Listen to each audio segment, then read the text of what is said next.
I now give the floor to the distinguished representative of Malaysia to introduce an address by the head of government. Thank you, Mr. President. I have the honor to introduce the pre-recorded statement of the Honorable Muhidin Muhammad Yasin, Prime Minister of Malaysia. Thank you. Assalamu alaikum wa rahmatullahi wa barakatuh. Mr. President, Mr. Secretary General, distinguished representatives, excellencies, ladies and gentlemen. I would like to take this opportunity to congratulate you, Mr. President, on your election as the President of the 75th sessions of the United Nations General Assembly. I also like to thank His Excellency, Mr. Tijani Muhammad Bande, for his commitment, dedications, and leadership, and to congratulate him on successfully completing the work of the 74th session of the General Assembly, in spite of the extraordinary circumstances the world is facing due to the COVID-19 pandemic. Malaysia welcomes the theme of this year's General Assembly, "The Future We Want, United Nations We Need," reaffirming our collective commitment to multilateralism, confronting COVID-19 through effective multilateral actions. I believe the theme resonates well with each of us, appropriately framing what the world needs during a time of much uncertainty. You can be assured of Malaysia's support and cooperations in achieving the goals of these sessions of the General Assembly.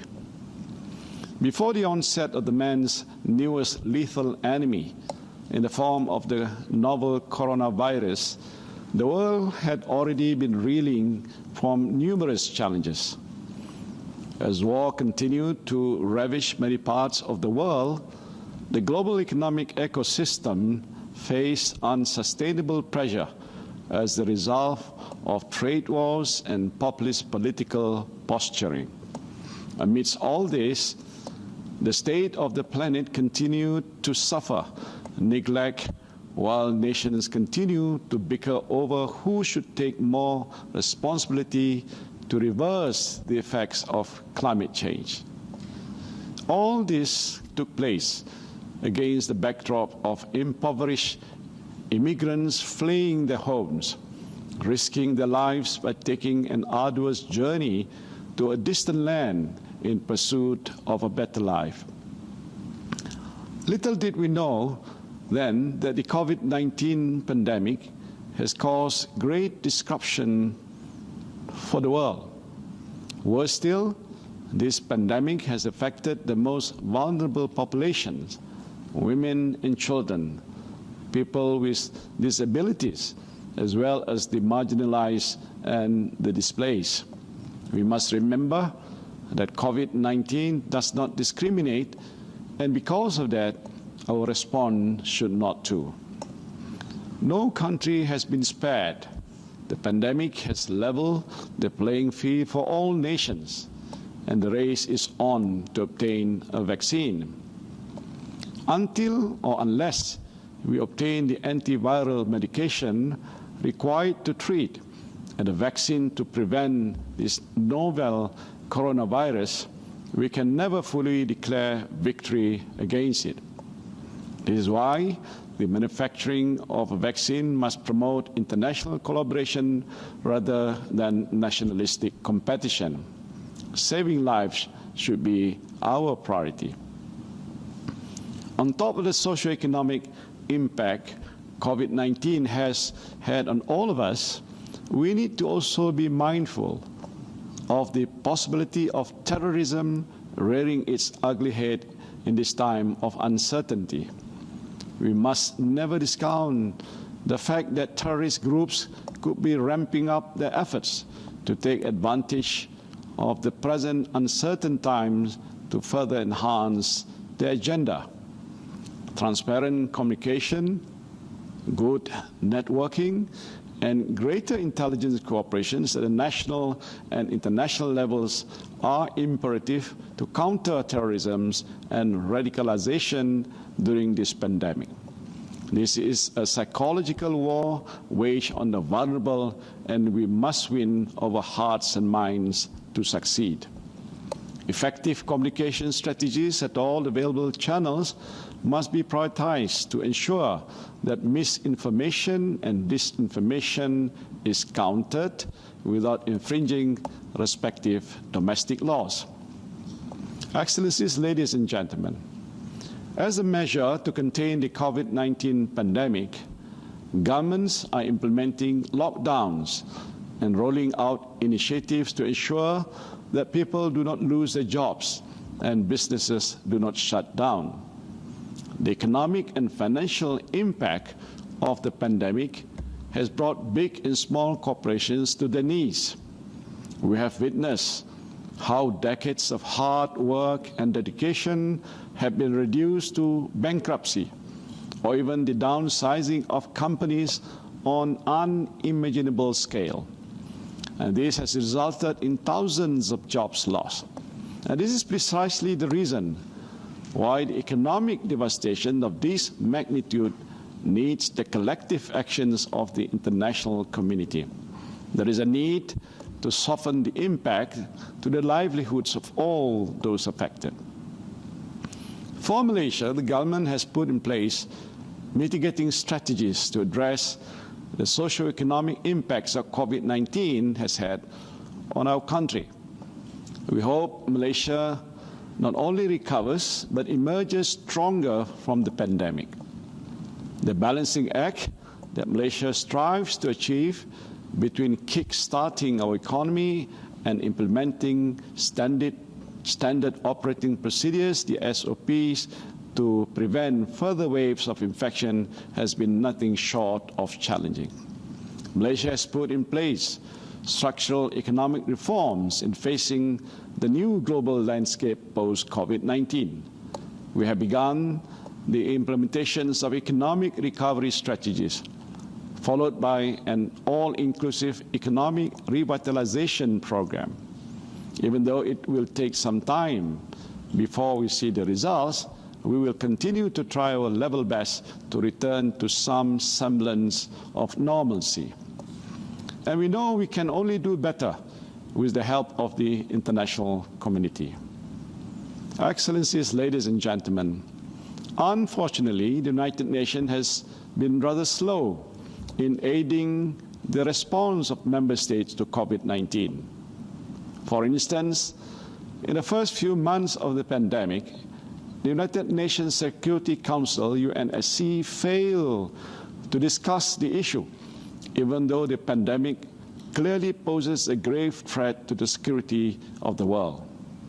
Only on the 1st July of 2020 did the United Nations Security Council adopt a resolution to demand an immediate cessation of hostilities, which would allow nations to refocus resources on combating the pandemic. And this is a positive step. However, we can only imagine the benefits of such action if it had been undertaken much sooner. Differences in the Security Council left the body, as it has so many times, indecisive and ineffective. We must be brutally honest with ourselves and admit that after more than 7 decades, surely the fate of the world's peace and security should not continue to be left in the hands of a few. It is about time that the composition of the Security Council better reflects the United Nations' current membership. The 5 permanent seats in the Security Council reserved for the veto-wielding 5 victors of a world war has proven that the organization needs to be reformed. There would not be an alliance to pursue a common goal if one party thinks it has more right to decide than the others. Since 1946, the veto has been wielded more than 200 times. There is nothing democratic in the way the veto is used. The veto is open to abuse, be it sanctimoniously, hypocritically, to uphold wrongdoing. And this is why we need to move the reform process forward. Only at an improved Security Councils and the United Nations can the world hope to see problems being addressed effectively. One of the most glaring failures of the United Nations is the situation in the occupied Palestinian territory. Despite the countless calls by the international community since the founding of the United Nations, the will of the majority continues to be negated by the few. They hide their true intentions under the guise of national security and the notion of justice. Wars took place and millions lost their lives have portrayed that the very same actors caught in some of the worst tragedies have chosen to remain oblivious. For there to be lasting peace in the Middle East, the prescribed international consensus in conjunction with international law, United Nations resolutions, and the UN Charter, Israel must do several things. First, it must cease all of its illegal settlement activities. Second, it must withdraw its troops from the occupied Palestinian territory and surrounding Arab states. Third, it must allow Palestinian refugees the right to return to their land and property.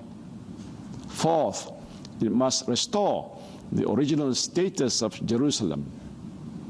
And last but certainly not least, it must restore its credibility and revert to the negotiating table with Palestine.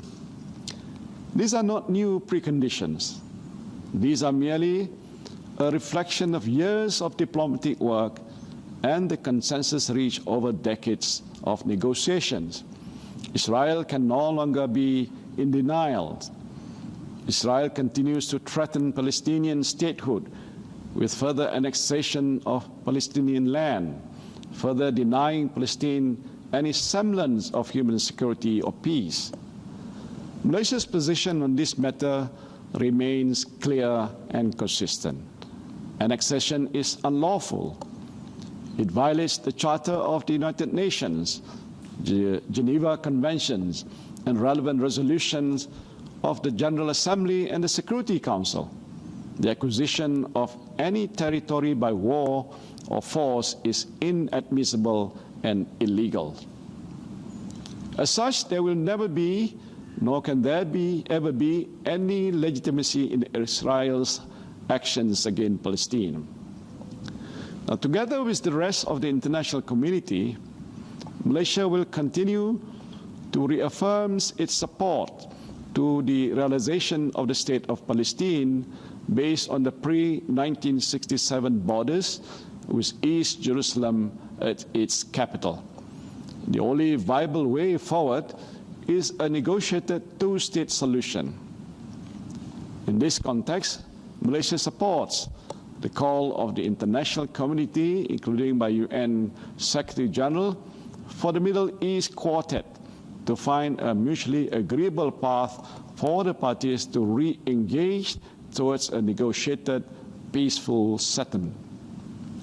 We continue to call upon the international community to uphold Palestine's legitimate rights to self-determination, which constitute one of the very core principles of the United Nations when it was created 75 years ago. Another glaring example is the plight of the Rohingya, when atrocities were committed en masse against the Rohingya in the state of Rakhine. Thousands fled their homes, fearing for their lives. Many died while crossing oceans and land in search of safety, whilst many others fell victim to opportunistic human trafficking rings, promising the Rohingya a life they could only dream of. Yet they still choose to make that life, threatening decision to leave home out of sheer desperation. The spillover effects of the crisis in the Rakhine state, which includes the mass migrations of people from Myanmar, has significantly impacted not only Malaysia, but also other neighboring countries. Malaysia currently hosts the largest number of Rohingya refugees in Southeast Asia. As a developing nation coping with the cost of managing and providing protections to nearly 180,000 registered refugees and asylum seekers in the country, with 80% of them from Myanmar, our resources are stretched thin. Yet Malaysia is expected to do more to accommodate these incoming refugees. Is that fair? Now, although Malaysia is not a party to the 1951 Refugees Convention and its 1967 protocol, Malaysia has taken up the social and financial responsibility in providing humanitarian assistance and protection to Rohingya refugees on humanitarian grounds. The time has come for state parties to the Convention to shoulder a proportionate burden and responsibility in addressing the problems by opening the doors for more refugees for resettlement and relocation. Addressing the influx of these refugees into our borders is one side of the story. The bigger question is, how can the international community play a more meaningful role to end the atrocities in the Rakhine state? And these are just two glaring examples why a stronger, a better United Nations is necessary. The credibility of United Nations can and must be restored in order to build the future we want, United Nations we need. This can only be done if we find the moral courage and political will to do what is right. Excellencies, ladies and gentlemen, Malaysia has and will continue to support the accelerated action and transformative pathway of the 2030 Agenda for Sustainable Development. Our development plans have always been geared towards sustainability, both for the environment and for the living, and have been embedded into the 5 yearly national development plans. It has also been included into Malaysia's shared Prosperity Vision 2030, which aims to develop a fair and equitable distribution of economic development at all levels by 2030, as envisaged by the Sustainable Development Goals, SDGs. Since Malaysia implemented the Movement Control Order, the MCO, in March, we found that air quality readings in Malaysia has improved twofold, from 28% to 57%. The fear is that this could only be a temporary reprieve, as global carbon emissions may rise again if we continue to be complacent and do a business-as-usual approach in our post-economic recovery plan. The pandemic must therefore be treated as a turning point. It is important for the entire international community to respect the planet's limits and value our natural resources. Just like everybody else, Malaysia is also concerned about the environment. At the same time, Malaysia is one of the biggest producers of palm oil. Many farmers and smallholders are dependent on this crucial commodity to sustain their livelihoods. However, critics have linked palm oil to the destructions of the world's precious rainforests and the extinctions of wildlife. They also claim that it's dangerous to health. These claims are way far from the truth. Malaysia has over 60 national laws and regulations covering the protections of wildlife and the environment, health, the safety and the welfare of workers, and controls of pollutants. We are pleased and honored to inform that we have managed to retain 55% of our rainforests, exceeding 5% of our earlier commitment. Excellencies, ladies and gentlemen, this year marks the 75th anniversary of the United Nations. For the past 75 years, United Nations has been the center of international relations. In the eyes of some, it can be considered as a failure, while others see it as a success. Call it what you want, but it's difficult to deny that United Nations has managed to allow human society to progress in so many aspects, from education to the environment, to the health and social security of millions. Unfortunately, in recent times, multilateral commitments are becoming less persuasive because states are less willing to uphold shared values and solve challenges together. Governments are turning inwards, pushing a national perspective that wins more immediate public support. United Nations should not be a platform to do this. It should be a capable institution that can hear and collectively address the concerns of its members and the problems that beset the world. In preserving stability, tranquility, and peace, Malaysia has long held the belief that our world demands for collaborative engagement by all. It is therefore in our interest that the international community works together to uphold a system based on our shared universal values through dialogues and cooperation. Excellencies, ladies and gentlemen, turning 75 is indeed a significant achievement. As such, let us not see the 75th anniversary of the United Nations go by without a resolve to fulfill our collective responsibilities. We need to build back better for our peoples, not just for now, but also for generations to come. Rest assured that the United Nations has Malaysia's fullest commitment to multilateralism based on the purposes and principles as enshrined in the Charter of the United Nations. Thank you.